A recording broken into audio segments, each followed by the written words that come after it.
Hi, I'm that James guy, and today I think I need to fix Wilma's bumper. Originally, I saw this bit of damage here on the corner. Yeah, a bit of a strap on there to try and hold this together. What it is, and you can see how this bumper's actually, so it's like basically falling apart. But if you look in there, you can see in here, there's two so there's nuts towards the top, like up here, and it holds this all up. But with this being broken, yeah, we're gonna have to do some body work. Body work scares people, you know. And you know what? Why be afraid? Let's just go for it and fix it.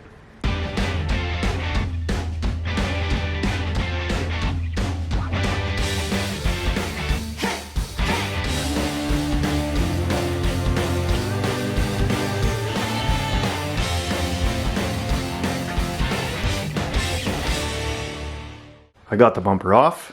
It wasn't too difficult at all, to be honest. And here is where it mounts. I was kind of showing you before, but easy to see now. There's two nuts that go in there that hold the bumper on. Now that part of the bumper is what's broken. You can see here's our pieces. And those fit here in the corner. You can see how it's just kind of ripped out. That's what was being held by a funky strap, kind of a makeshift repair. This side, so this would be the driver's side. This is all upside down now. See here, this one was real close to basically falling apart. So I'm gonna clean this up with some alcohol, maybe some brake clean. I don't want to get too much on the paint itself. And I'm gonna attempt to kind of build up some epoxy onto here and try and fix it that way. There's only one way to find out. Okay, I've got the corner of the hood where it meets the front fenders all taped up. There's that part. I may or may not be doing this in my kitchen. And here's the other one. It's all taped up. That one was in a few different pieces. But you see I have it all taped up. I am going to be using this crazy urethane structural adhesive. This is what body shops use when they're gluing plastic to just about anything. This thing can glue anything to anything. So put a new tip on here and we will squeeze some into the corners and see what happens.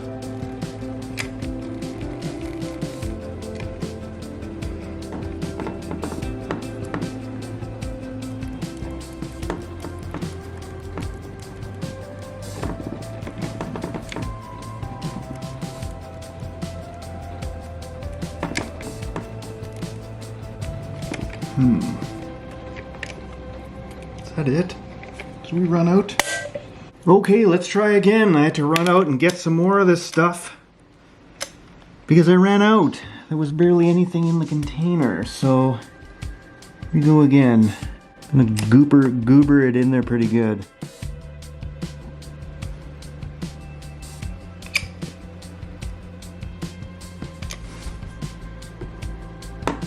Don't have much time with this stuff because it hardens pretty darn fast.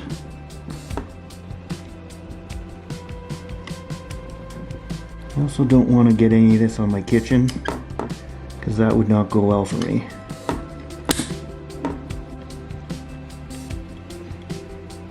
Okay, this is the side that was way worse.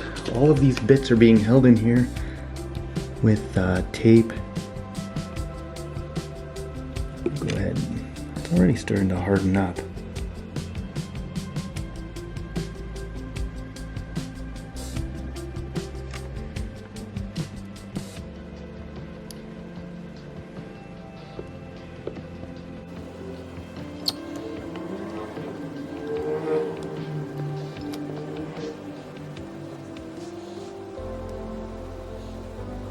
And I want to put it in the way of the nuts.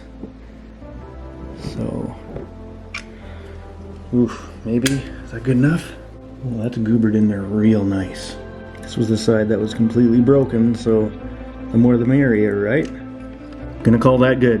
Obviously no super sketchy repair wouldn't be complete without some good old-fashioned zip tie stitching. So that's what we're going to do here. You can see this piece here is actually has fallen off. This bumper's upside down now. This is the front of the grill. So what I'm going to do is I'm going to get this kind of in the right spot here, and then we're going to go ahead and do some good old-fashioned zip tie stitching.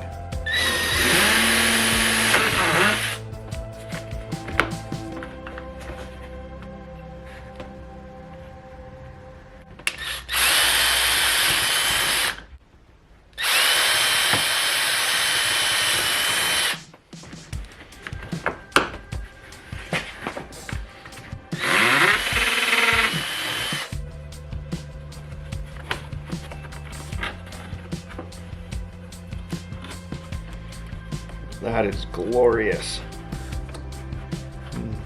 Hidden behind the front license plate holder, you'd have to like crawl on your hands and knees, like get your face to the ground and like look way up in the air to see this. This looks like the job of a 2 zip tie stitch. Super cool. I mean, this is the kind of stuff no one will ever see. Even if this was my own car that I was gonna keep forever, this would be fine, you know? You want the ratchety part of the zip tie to the inside of the bumper so that no one sees it. And then this grill part is gonna have to be secured because it's kind of missing a nut, missing like a little tabby thing.